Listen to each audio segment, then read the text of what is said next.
Guys got it? All right, hard work on three, sprint to the next spot. Ready? 1, 2, 3. Hard work. Sprint to the next spot. Don't walk. Get there, get there, get there, get there. Okay. I'm Rick Lewis with Phenon Hoop Report. In today's Phenon Focus, I have guest coach Antonio Lowe with Moravian Prep. How you doing, Coach? Good, good. Good to join you, Rick. Coach, tell us a little about your history as far as coaching. Well, I started out coaching AAU back when I was 21 years old. I'm 37 now. That's led me on a long path. I coached middle school, coached JV. I was at Forest Trail for about 4 years, and Right. Forest Trail became West Ridge Academy. I was there for 2 and been at Moravian. This is my second year now. Second year. Well, I first met you, Coach, when you were at Forest Ridge, correct? Forest Trail, yes, sir. Forest Trail. And I remember you was always giving me a call and say, Coach, you need to come up here and check out my players. And I was always make that trek up to Kernersville Right. to watch your kids play. And 2 years ago, you made the transition to Moravian Prep. Yes, sir. Now, when you first came to Moravian Prep, you did the same thing. You basically reached out to me again and said, Coach, you need to come up to Moravian Prep, check out some of our kids. This last fall, I came up and watched your team play, and I was so impressed. And I asked you, I said, now, Coach, I said, we have an opportunity for you. And the opportunity is to play in our Carmel Classic Tip-Off Classic. And your first reaction was? It was who we want to play, who you got for us. And you was anxious, that you told me, is Oak Hill going to be in the event? Yes, sir. And I said yes, and you sort of jumped at the chance and said, Coach, we want to play Oak Hill. Right, absolutely. And the game against Oak Hill, coming into it, no one probably gave you guys a chance of even being competitive, much less having the opportunity to win that game. Absolutely. What did you tell your teammates going into that game that night? It was. I just told my guys there's no pressure on us. You know, we come out and do what we do. Most of the guys that were on the team have played high level basketball, so it was just lacing them up and going at Oak Hill. I mean, it was an opportunity for us and for some of my guys to get on the radar, and that's kind of just took advantage of the opportunity to play Oak Hill. When you came into that event, very few people knew about Moravian Prep. But going into that game, you guys took it to them. At halftime, you guys were, I believe, ahead of Oak Hill. Or it was... No, we was actually down about 14 at halftime. Okay. And we just, we were in foul trouble a lot, and we just weren't making shots. And, we knew coming into the game that the coaching staff was going to have to make some adjustments. And I think me and Coach Ellis did a good job of making some adjustments in the second half. And we went to a zone, and Caleb Burgess got hot. And, right. The game started to change. The crowd was on our side, and right. we made a little run. Well, when y'all were down, you said 14 at halftime. What motivation did you give your team at halftime, knowing that you were down 14 to one of the top teams in the country? I mean, for us, man, we prepared for that moment all season long. I mean, it's the Moravian standard. Right. We're going to play no matter what. No matter if we down by 15 or up 15, our intensity just never changes. Well, as you said, you were down. Second half, y'all made a rally. And I believe, if I'm not mistaken, you guys had a chance, you took the lead, and then you had a chance to win the game. You had a chance to win the game, but the game went into overtime. Yes, sir. Now, in overtime, what was the one message you gave your team during that overtime timeout? It was just to keep running it down their throat. I mean, we had nothing to lose. Right. No, it was no pressure on Moravian. I mean, we came in with nobody knowing who we are, nobody knowing about our players, so that it was no pressure on us. We just kept doing what we doing. The thing about it was that game was sold out. They had to actually turn people away to get into the gym. And Oak Hill has such a national brand, and everybody knows about Oak Hill, the number of players that's gone to be McDonald's All-American, the guys that play professional. And Oak Hill had the reputation that night. They had some high-profile players, like Cole Anthony was some considered the number 1 player in the country. So here's a situation where Moravian Prep came in with little fanfare. At the end of the game, the whole stands, it seemed like, was pulling for you. They were pulling for the underdog. Absolutely. And it seemed like from that one moment, Coach, everything turned around for Moravian Prep. In my opinion, that was probably the one moment in the program's history that really changed your program and put it on like a national level. Absolutely. So much has happened for us since that game against Oak Hill. You know, a lot's changed. Moravian is just now it's becoming a name and a force that you're gonna have to reckon with. Well, tell us a bit about some of the players off last year's team and where they are today. Well, Caleb Burgess had a really good game against Oak Hill.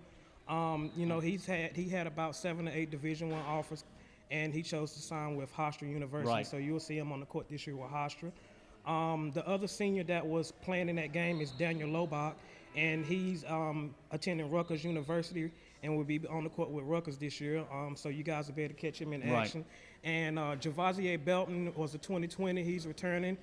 Josh Hall is actually a 2020 also, and he'll be returning again. Well, you mentioned those two young men that will be seniors this year. Coming into the season and last season, Josh Hall, we knew about him. We've been on him from the very beginning. We saw the potential.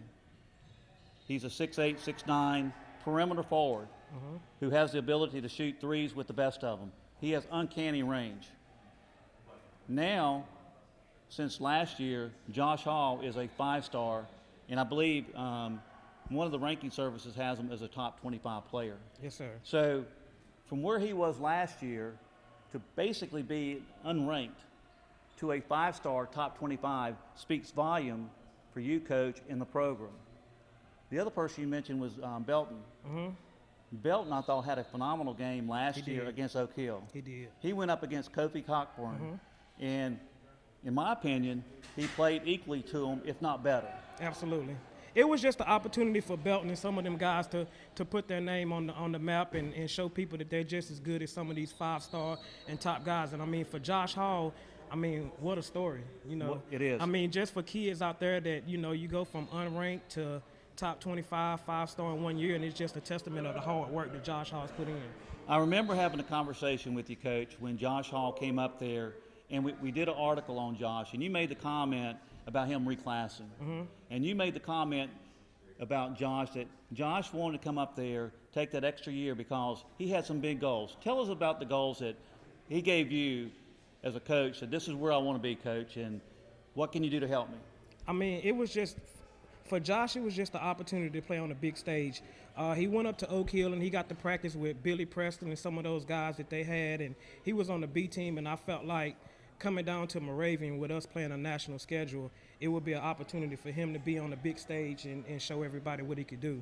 And he just sees the moment. I mean, it's, you know, he's lived for the moment, and he works really, really hard. Even now, you know, right. It's not going to stop now. It's only going to continue to go up for Josh. The thing that I've noticed about Josh is he's gotten a lot of attention, media attention recently, and rightfully so.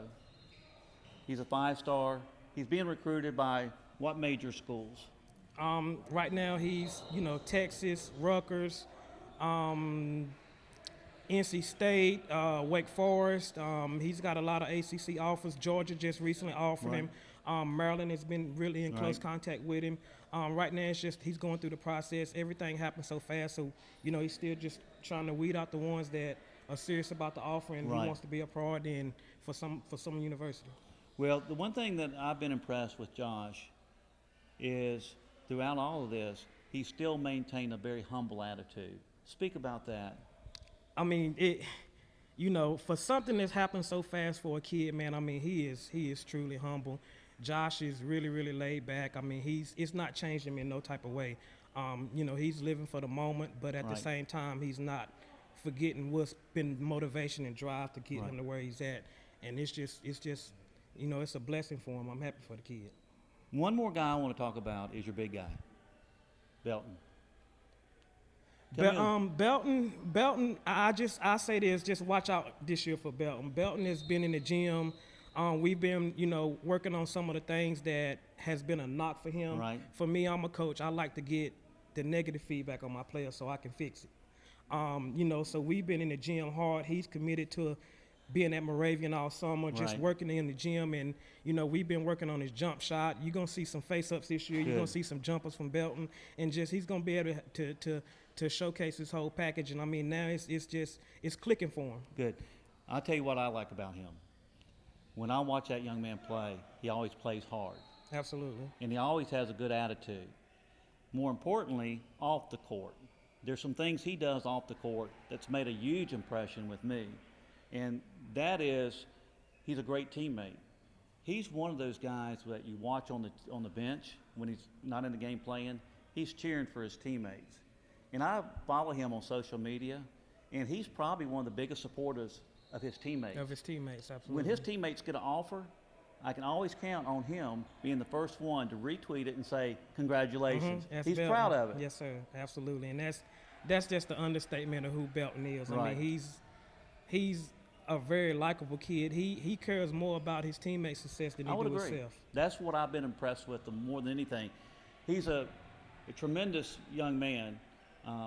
Has an imposing stature on the court. He's humongous. He's a big guy. He's a very big guy. But he reminds me of just a gentle giant. Gentle giant. I mean, Belton is a mama's boy. I mean, he comes from Calhoun Falls, South Carolina. It's a small environment. You know, he's surrounded by a lot of women, and they've done a really good job of just, you know, teaching him in life, and he's a great kid. In closing, Coach, y'all had a great run last year. And one thing that I've always noticed about you, you've always said, Rick, we'll play anybody, anytime, it doesn't matter. We want the big name teams. Wins and losses don't matter to us. We want to give our kids exposure. That's something that you've taken pretty serious. Absolutely. I mean, for me, it's just, you know, so many people get caught up in wins and losses. I agree. The college coach ain't recruiting me. I could care less about my record. For me, I want my kids to play the best. I don't care about playing teams to get wins and losses. Right. For me, it's more so about, you know, we get kids that wants to play at the high level of college basketball, so why not give them the best at high school? Well, you've done that. Now, with last year's tremendous success, you've got your name out there. Tell me about this year's team. Who do you have coming in that's going to be the players we need to look at? I think right now, you know, we have a list of kids coming in. We have Jamari Harvey that's coming in that transferred over to us from Northwood Temple. Jamari is you know, on the rise. He's a 6'4" combo guard that can play the point, can shoot the ball. Really, really good on defensively. I like guys that get out there on the defensive end. So that's just a kid that I feel like can guard multiple positions. We also have Norris Berry coming in from the Christ School. Right. Norris holds offers from Tennessee, Auburn, and West Virginia, to name a few. And he's also another defensive guy that can get out there on the defensive end. We have Jordan Wiley that just transferred in from Rock Hill, South Carolina. He's probably the kid that I'm really excited about. That's the one kid you told me about the other day on the phone call. You said, Rick, you need to look at for this kid. This kid's really, really good. So I'm anxious to watch him. Yes. Coach, this season, I know you're going to be playing in a lot of Phenom events, but for the people out there, you're going to start off the season at the Carmel Classic, Tip-Off Classic, and we're hoping to get a rematch with Oak Hill. Yes, sir. Tell us other events of Phenom that you're going to be in for this coming year. We're in the Hoops and Dreams Showcase down in Fayetteville. We're looking very forward to that. You know, as you said, the Carmel Christian Tip-Off, we're looking forward to that as well. We'll be playing in the John Wall Invitational. Right. We're in the Bojangles Bash. As far as I can't remember, you know, the rest of them, we got a crazy schedule. You're going to be playing also the Battle of the Rock. Battle of the Rock, Battle absolutely. of the Rock. Yes. And I think you'll be playing at the National High School Showcase we I have forgot in Raleigh. how could I forget that, Rick? You're good. And you're going to be playing about 4 or 5 of our events this year. So teams that want to come out and see a quality team, they're going to be exciting. They're going to be tremendously good. And I love the attitude that you have of, I'll play anybody, anywhere, anytime. And I think that's what kids gravitate to. Absolutely. And I think that's why you're having the success. Kids will want to come play for Moravian Prep because of the platform that you will provide them as far as playing on a national stage locally in North Carolina. Absolutely, and that's what we strive to do. I mean, that's what you're gonna get out of Moravian, and that's what you can expect. We want to play the best. We're gonna go hard, and we're gonna always compete, win or lose. I mean, that's what our standard is. Okay, thank you for having me. Thank you. Guys got it? All right, hard work on 3, sprint to the next spot. Ready? 1, 2, 3. Hard work. Sprint to the next spot. Don't walk. Get there, get there, get there, get there.